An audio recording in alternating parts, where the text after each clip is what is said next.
हे दोस्तों, काफ़ी लोग कहते हैं मैं दिन में 11 से 12 घंटे पढ़ता हूँ, पर एग्जाम में याद ही नहीं आता। ऑलवेज हमने सुना है कि do smart work not hard work. तो चलो आज देखते हैं कि रीडिंग में कैसे स्मार्ट वर्क करना है। बस मेरी एक रिक्वेस्ट है कि आप ये जो वीडियो है उसको पूरा देखें, क्योंकि मैंने इसके अंदर 10 पॉइंट्स कवर किए हैं जो एक दूसरे से काफ़ी रिलेटेड है। तो चलो देखते हैं वो 10 पॉइंट्स। 30% reading and 70% recite. मतलब किसी भी टॉपिक को रेडी करने में आप अपना 30% एफर्ट्स रीडिंग में लगाएं एंड 70% एफर्ट्स अपने आप को सिखाने में। क्योंकि कहते हैं कि किसी भी इंसान का सबसे अच्छा टीचर वो खुद होता है। अगर आपके पास कोई टॉपिक रेडी करने के लिए 1 घंटा है तो आप उसमें से अराउंड 20 मिनट्स उसको पढ़ने में दीजिए एंड 40 मिनट्स बोलने में या फिर सुनने में, जिससे आपको ईजीली याद रह जाएगा। विजुअलाइजेशन। मैं फर्स्ट स्टैंडर्ड में था तब मैंने एक रेस में हिस्सा लिया था जिसमें मैं गिर गया था एंड मुझे थोड़ा बहुत लगा था। शायद आप लोग सोच रहे होंगे कि मैं ये स्टोरी क्यों सुना रहा हूँ, पर मुझे ये बात इसलिए याद है क्योंकि वो घटना मेरे दिमाग में एज अ पिक्चर स्टोर हो गई है। सो मैं इसे इजीली रिकैप कर पाता हूँ। हमारा माइंड कुछ इस तरह ही वर्क करता है। वो पिक्चर को बहुत जल्दी स्टोर कर लेता है कंपेयर टू वर्ड्स। तो जब भी आप कोई थियरी सब्जेक्ट पढ़ रहे हो तो आप उस सब्जेक्ट के हर एक टॉपिक को पिक्चर में कन्वर्ट कर दो, जिससे आप एग्जाम में उस टॉपिक को इजीली रिकैप कर पाओगे। फॉर एग्जाम्पल, हमने पेशवा बाजीराव के बारे में पढ़ा तो था, पर हमें इतना कुछ याद नहीं था।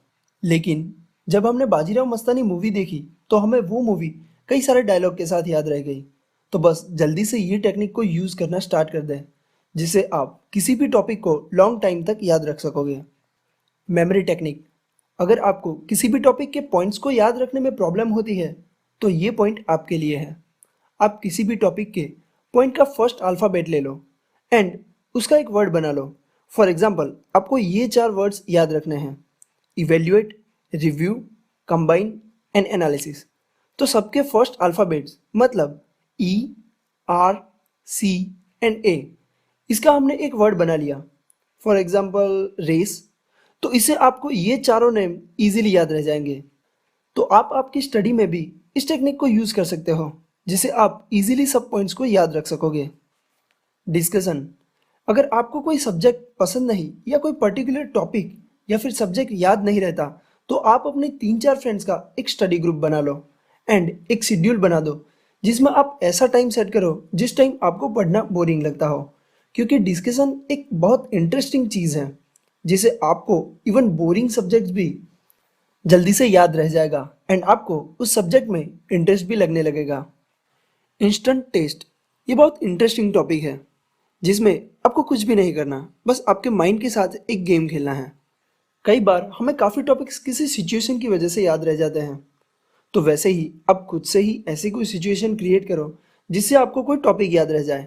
फॉर एग्जाम्पल, अगर आप कहीं पे बाहर गए हो एंड फ्री बैठे हो, तो आप अचानक से कोई भी सब्जेक्ट का कोई भी टॉपिक ले लो एंड उसके बारे में सोचने लगो एंड ट्राई करो उस टॉपिक को पूरा याद करने का। एंड फिर आप उसको अपने मोबाइल में नोट कर लो एंड जब भी आप घर जाओ तब देखो कि आपको उस टॉपिक में कितना याद आया था एंड कितना छूट गया था। इससे आपको एग्जाम में बहुत हेल्प होगी। जैसे ही वो पर्टिकुलर क्वेश्चन एग्जाम में आएगा, आपको वो सिचुएशन याद आ जाएगी जहाँ पे बैठ के आपने उस क्वेश्चन को याद किया था एंड उतना ही जल्दी आपको आंसर भी याद आ जाएगा। Break between study sessions. कई बार हम 3-4 घंटे तक कंटिन्यूस पढ़ते हैं, लेकिन पढ़ने के बाद इसका कोई आउटपुट नहीं आता, कुछ याद नहीं रहता। जो हम पढ़ते हैं वो याद तभी रहेगा अगर पढ़ते समय हम पूरा कंसंट्रेशन रख पाए। सो हमेशा 1 या 1.5 घंटे तक पढ़ने के बाद माइंड को 10 मिनट का ब्रेक दें। इसमें आप पोमोडोरो टेक्निक का भी यूज़ कर सकते हो।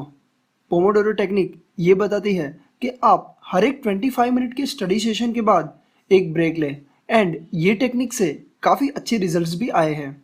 तो आप इस टेक्निक को भी अपनी स्टडी में यूज़ कर सकते हो। Sleeping breaks.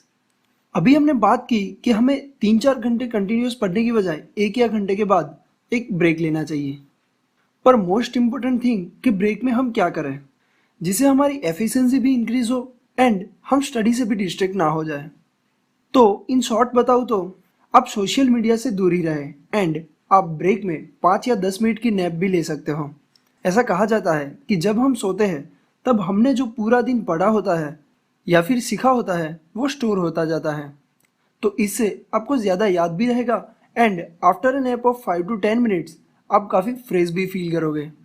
Revision notes.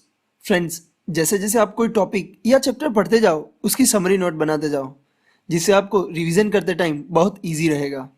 आप वही रिवाइज करोगे जो बहुत इंपॉर्टेंट है या फिर जिसमें आपको प्रॉब्लम आती है, एंड शॉर्ट में लिखा होगा, सो आपका टाइम भी बच जाएगा। एंड हो सके तो उसके पिक्स ले लो एंड मोबाइल में स्टोर कर दो, जिससे आप कभी भी उसको एक्सेस कर सकोगे। Revision at the end of day. अगर आपने अपना शेड्यूल 14 आवर्स का बनाया है तो मेक इट ऑफ 13 आवर। आपको लग रहा होगा कि मैं आपको कम पढ़ने को क्यों कह रहा हूँ, पर क्वांटिटेटिव पढ़ने से अच्छा है क्वालिटेटिव पढ़े। मतलब आप 14 आवर्स में से 1 आवर रिवीजन के लिए रखें। जैसे हमने अभी देखा कि हमें रिवीजन नोट बनानी है, तो आप इस 1 आवर में उस रिवीजन नोट को बना लो एंड आपको रिवाइज भी जल्दी हो जाएगा, क्योंकि आपने वो टॉपिक या फिर वो सब्जेक्ट बस थोड़े ही आवर्स पहले पढ़ा होगा। एंड सुना है कि 5 चैप्टर्स आधे करने से बेटर है कि 3 चैप्टर परफेक्ट करें, जिसे हम ज़्यादा स्कोर कर सकेंगे। स्पेस रिपीटेशन, ये बहुत इंपॉर्टेंट टॉपिक है, इसलिए मैंने इसके ऊपर एक अलग से 3 मिनट का वीडियो बनाया है, जिसकी लिंक मैंने इस वीडियो के डिस्क्रिप्शन में डाल दी है, तो आप उस वीडियो को जरूर से देखिए। तो चलो हम वो 10 पॉइंट फिर से देख लेते हैं जिस पे हमें ध्यान रखना है।